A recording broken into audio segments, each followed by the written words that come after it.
Assalamualaikum warahmatullahi wabarakatuh. Nama saya Agung Prabowo dari Universitas Singha Berbangsa Karawang.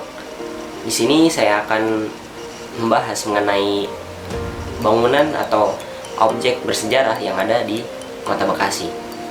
Yang pertama, kita akan mulai membahas mengenai Gedung Juang 45 yang ada di Kota Bekasi. Gedung Juang 45 ini pada awalnya dibangun pada tahun 1901 yang mengusung dengan gaya arsitektur Eropa dan Indonesia. Meskipun gedung ini sudah sangat tua, tapi gedung ini masih bisa menampilkan suasana era kolonial dulu. Gedung ini awalnya didirikan oleh tuan tanah dan bangsawan yang bernama Ko Cheng Ki.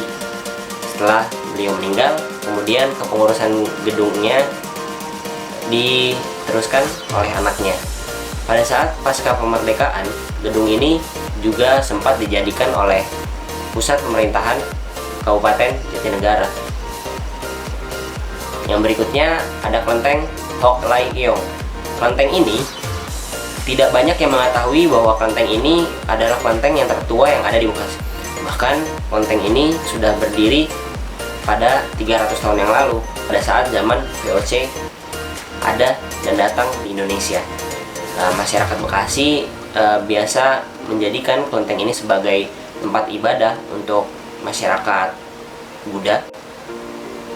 Kelenteng ini sendiri biasanya sangat ramai pada saat momen Imlek. Kenapa? Karena pada saat momen Imlek tersebut, kelenteng ini dihiasi dengan lampion-lampion dan ornamen-ornamen khas Tionghoa yang tentunya akan menarik minat warga untuk datang ke kelenteng ini. Yang berikutnya ada Pura Agung Tirta Buana. Pura Agung Tirta Buana ini dibangun pada tahun 1988 dan pura ini juga sudah terbuka oleh turis-turis baik lokal maupun mancanegara. Pura ini salah satu dari sedikit pura yang bisa ditemukan di Kota Bekasi. Pada momen-momen tertentu, pura ini juga mengadakan kelas seperti kelas seni tari khas Bali maupun peribadatan untuk orang Hindu maupun orang Buddha. Selain itu juga pura ini rutin menyelenggarakan kelas tari Bali seperti pada hari Rabu dan pada waktu weekend. Pura ini sendiri terletak di Jaka Sampurna, Kecamatan Bekasi Barat yang ada di Kota Bekasi. Yang berikutnya ada Tugu Perjuangan Rakyat Bekasi.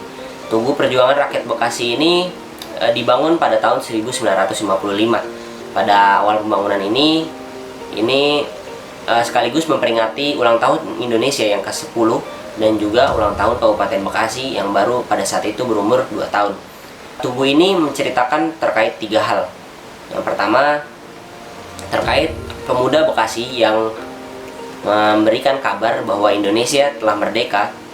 Yang kedua adalah pertempuran antara sekutu dengan para pejuang pada medio Juni 1946. Pertempuran yang tidak seimbang itu menimbulkan TKR itu mundur ke garis pertahanan di belakang sampai akhirnya pejuang rakyat Bekasi kalah pada agresi militer pertama, yaitu pada tahun 1947. Peristiwa yang ketiga adalah peristiwa terkait berdirinya Kabupaten Bekasi secara mandiri. Pada saat berdirinya Kabupaten Bekasi secara mandiri ini, banyak juga didatangi oleh tokoh-tokoh masyarakat Bekasi yang seperti tokoh yang terkenal seperti Kiai Haji Nur Ali dan beberapa tokoh-tokoh lainnya. Yang berikutnya ada Monumen Perjuangan Rakyat Bekasi. Monumen Perjuangan Rakyat Bekasi ini terletak di tengah hutan kota Bekasi.